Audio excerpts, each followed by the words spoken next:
Hello guys. आज की class में हम पढ़ने वाले हैं बहुपद, जिसे हम इंग्लिश में कहते हैं पॉलिनोमियल्स। पॉलिनोमियल्स के बारे में हम बात करें उससे पहले हम थोड़ी सी बात करना चाहते हैं चर और अचर राशि के बारे में। तो क्या होता है चर? चर को हम इंग्लिश में कहते हैं वेरिएबल। ये वो होता है जो कहीं भी कभी भी बदल जाए। जैसे हमारे कुछ दोस्त होते हैं जो कभी भी बदल जाते हैं, जब हमें ज़रूरत पड़ती है तो वो क्या करते हैं, गायब हो जाते हैं। वैसे ही ये होता है चर। ये क्या होता है, कहीं भी कभी भी बदल जाता है।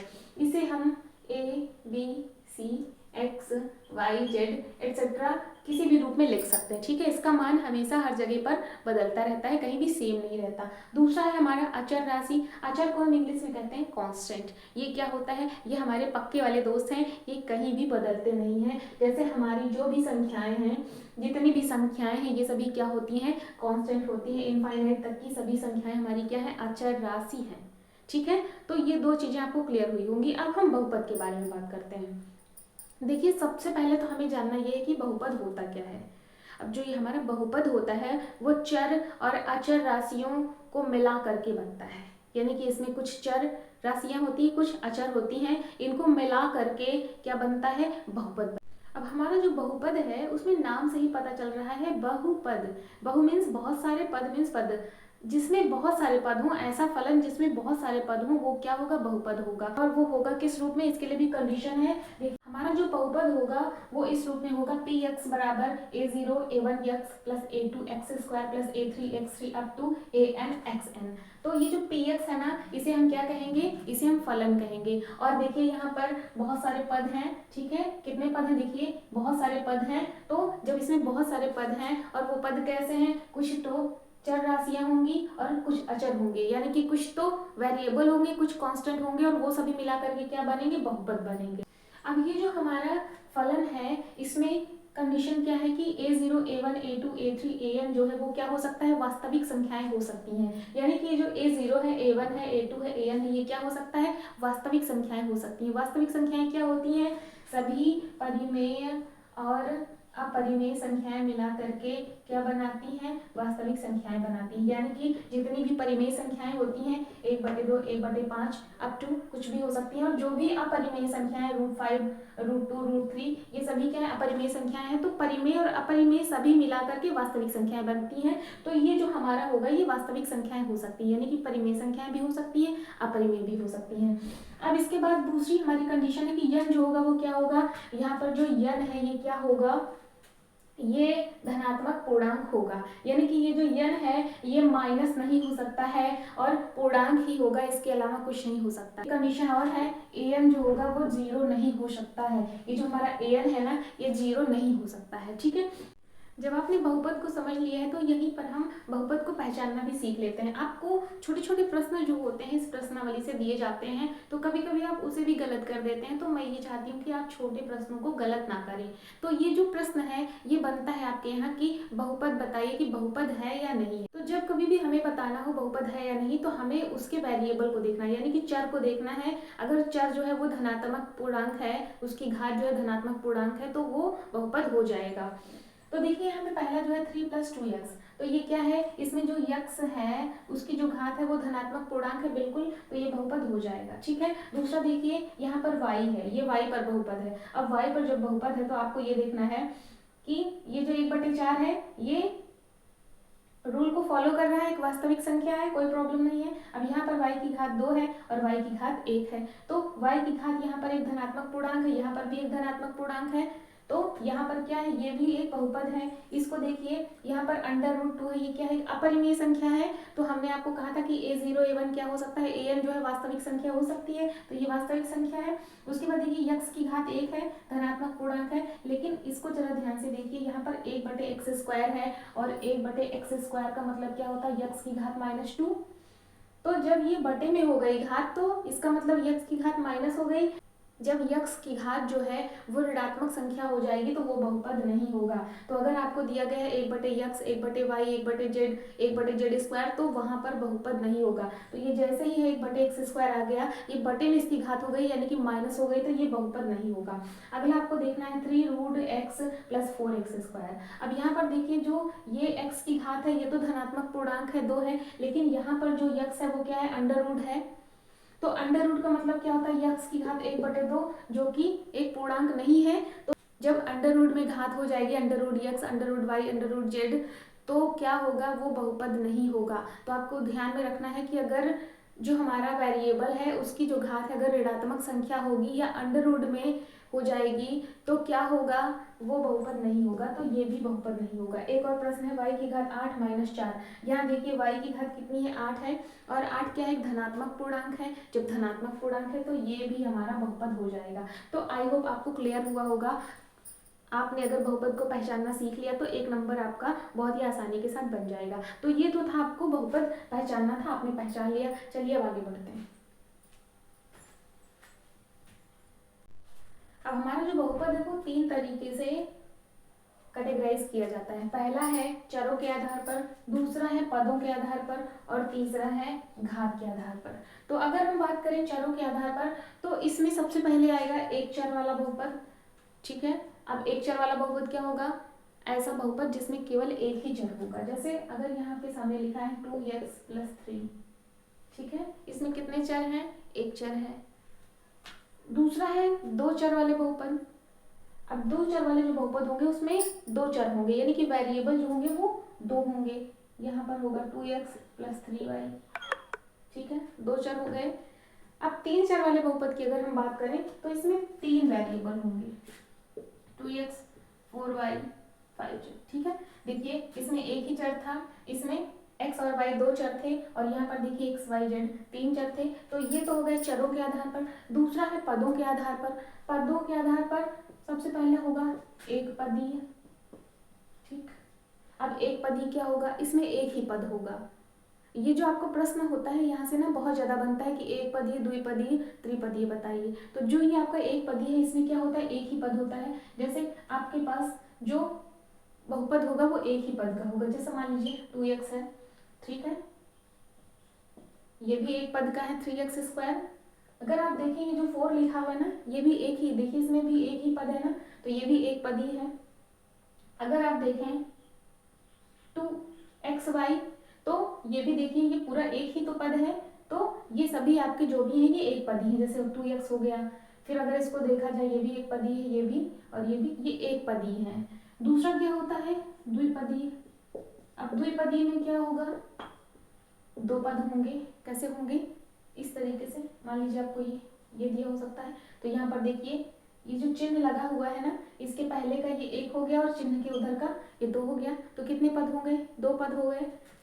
अब यहीं पर अगर हम देखें 2x² + 4x, इसको भी देखिए यहाँ प्लस है तो इधर का क्या हो गया, ये एक पद हो गया, ये दो, कितने पद हुए, द्विपदी। अगर हम कहें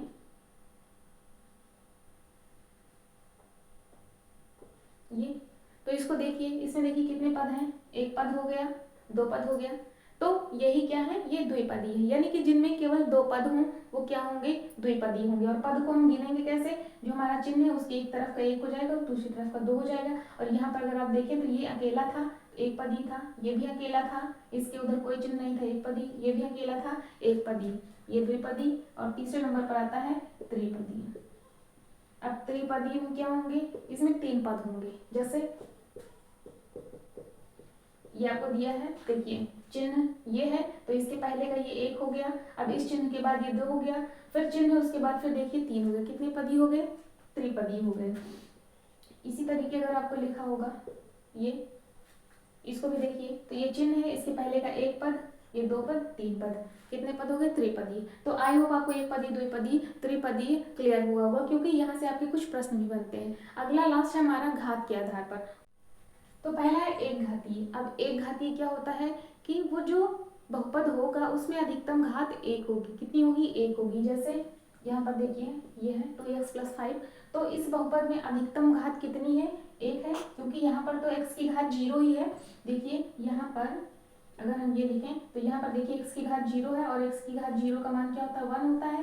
तभी तो जब 5 का 1 से गुणा हुआ तो 5 ही आया। तो x की घात ये 0 है और ये क्या है, 1 है।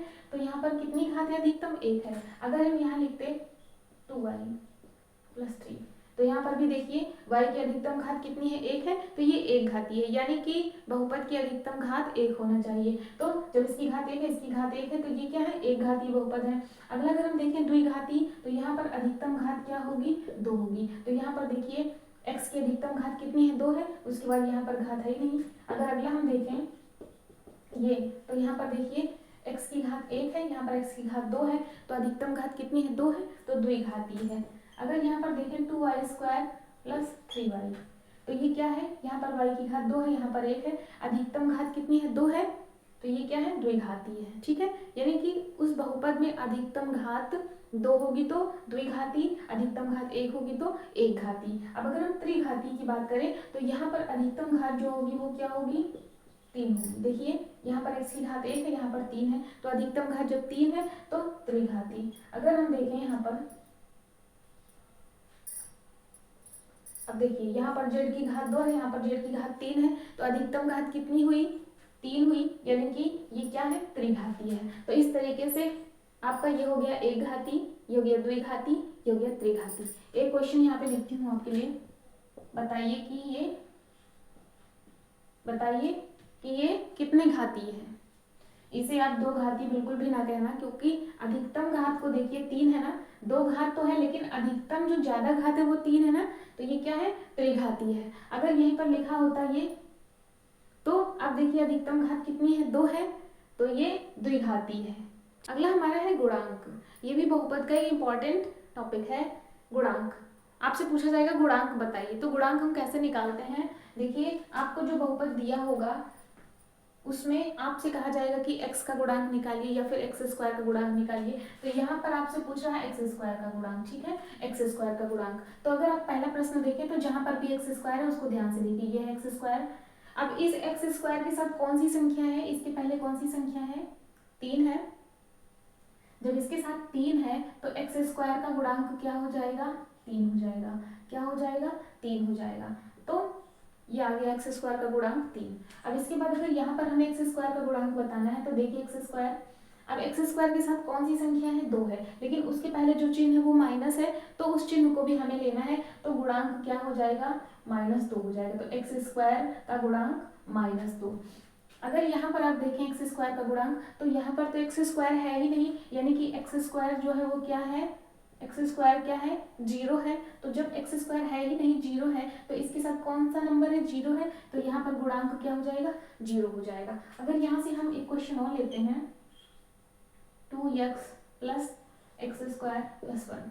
अब देखिए अगर आपसे यहाँ पर पूछा जाए कि x² का गुणांक बताइए, तो x² के साथ कौन सी संख्या है, कोई भी संख्या नहीं है। जब कोई संख्या नहीं होती तो 1 होता है, ठीक है। तो x² का गुणांक क्या हो जाएगा, 1 हो जाएगा, यानी कि x² यहाँ है, उसके बाद से कोई मतलब नहीं, उसके पहले जो भी संख्या है आपको उसे देखना है। अगर उसके पहले माइनस है, जैसे यहाँ पे माइनस था तो माइनस चिन्ह को भी साथ में ले लेना है, अगर प्लस है तो केवल उसके साथ जो भी संख्या है वो ले लेना है। अगर यहीं पर आपसे कहता कि x का गुणांक बताइए, तो x के साथ 2 है, तो x का गुणांक क्या हो जाता, 2 हो जाता। अगर यहाँ आपसे कहता है x³ का गुणांक बताइए, तो x³ के साथ कौन सी संख्या 1 है, तो x³ का गुणांक 1 हो जाता है, यानी कि उसके साथ जो भी संख्या होगी वही उसका गुणांक होगा।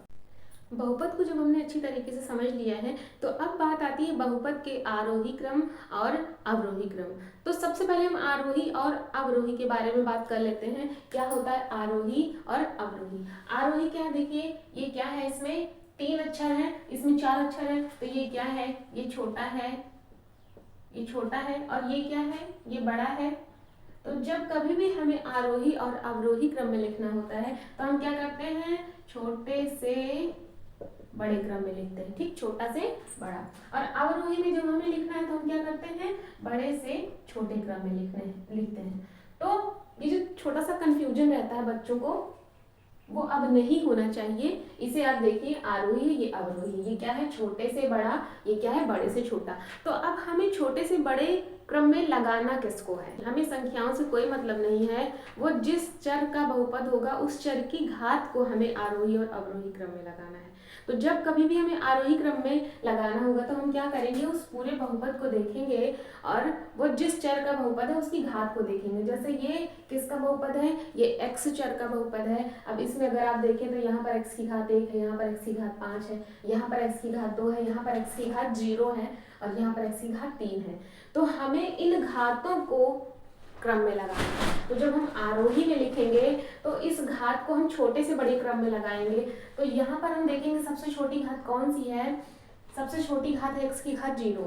तो सबसे पहले हम क्या लिखेंगे, 1 को लिखेंगे, उसके बाद x की घात 1 ये है, फिर x की घात 2 है, फिर x की घात 3 है, ठीक है।